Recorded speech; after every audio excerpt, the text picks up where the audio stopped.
on fire. She seems to feel very confident in her time there, stopping to adjust her hat, breaking down to the trot. And again, though, could very possibly be what you've been saying all along, Karen, that it's not always just about getting in within the time. It's about preparing your horse, doing what's good for them, what's good for their preparation. It's all about winning. It's all about Well, perhaps not. Nah, perhaps not. Every rider has this strategy with their horse, and some days you want to win and you try, and some days that happens, and other days you end up not getting exactly the goal you were hoping for. The other thing that's interesting about that finish line... Wasn't that pretty? That was really, really good on Andrew.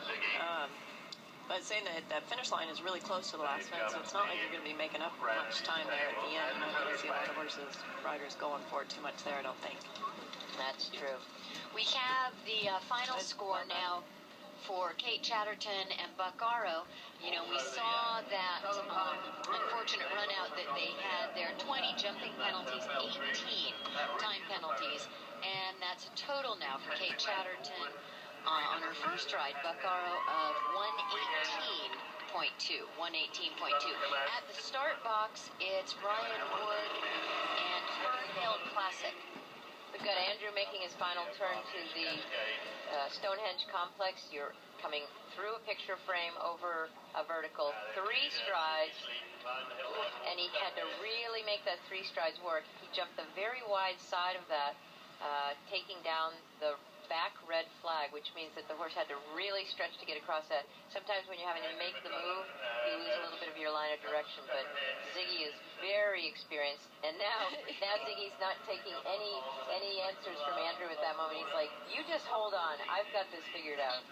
And Ziggy's going to give some confidence to Andrew over the next couple of fly fences, and this was what we were talking about yesterday with this horse, how it's just a wonderful horse to give Andrew this experience that he's just never had, never been lucky enough to have. I think what you called Ziggy was a cross-country machine. Well, I think this is what Andrew was talking about when he told me that. Yeah. So let me just cut in here with the final score for Holly Payne and Santino. 0 jumping penalties, 2.8 time, and it's a 92 total. 92. That's one of our faster rounds. Yeah.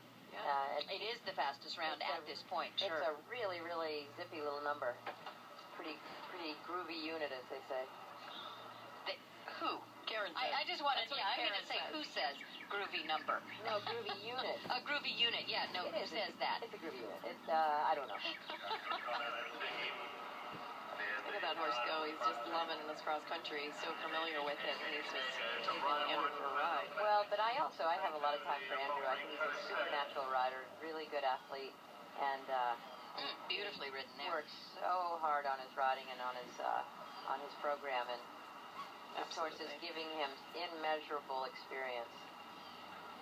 I have to say, watching him canter around here, I could be watching a hunter out jumping a cross-country hunter derby course. He's that smooth, that beautiful. That horse just has such a beautiful, easy way of going here. And it's unusual, really, at the end of the day, to see an 18-year-old looking this well at this He level. looks amazing, beautifully fit. Let's see how he does his technical exercise. We got Ryan Wood, Ryan Wood and Fernhill Classic here. A 9-year-old Irish sport horse, Fernhill Classic. Not quite the experience of Ziggy, but a beautiful jump through here. Oh, nicely done. Really good. Easy through there. Both of them. Both lovely. Both combinations went very, very well. Yeah. It's lovely having the split screen, having that smaller screen down there. Really gives a feel for how all of the horses are going. Well, and we really want to thank our viewers because it has been tremendously popular. The ratings are really great. The guys in the booth, they're trying so hard to bring you every moment of live streaming. It's a real treat. It's something that we're new getting into. We see Andrew getting into the water. Great. Oh my gosh, that was a big remade. Yes, it was. That Ziggy took really good care of that situation. That horse deserves some heavy-duty carrots after this. At the start now, we've got Timothy Berg and Luck One Quality. Timothy makes his home here in the U.S., represents Ireland in international competition. Luck call it the quality. Is an Irish-bred horse, a 10-year-old. They did well last year at Fair Hill, Plantation Field, Richland Park, completed here at the Carolina International as well. Well, and this horse and rider, Andrew and Ziggy, look like they're just having a great round. He's not pushing the horse terribly, which is, I think, a good move. I know that with this new classification of horses and riders that this is a new ride for Andrew, and he's not a classified rider, so even though he looks really great, he's going to have to do a 3-star to be able to qualify for the 4-star position. Yeah, definitely. He's got to get that done, taken care of for sure. So I know that he's heading for a 3-star this spring with them. Nicely done. And he should be just over the moon excited.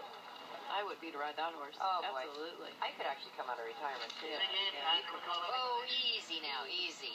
Steady.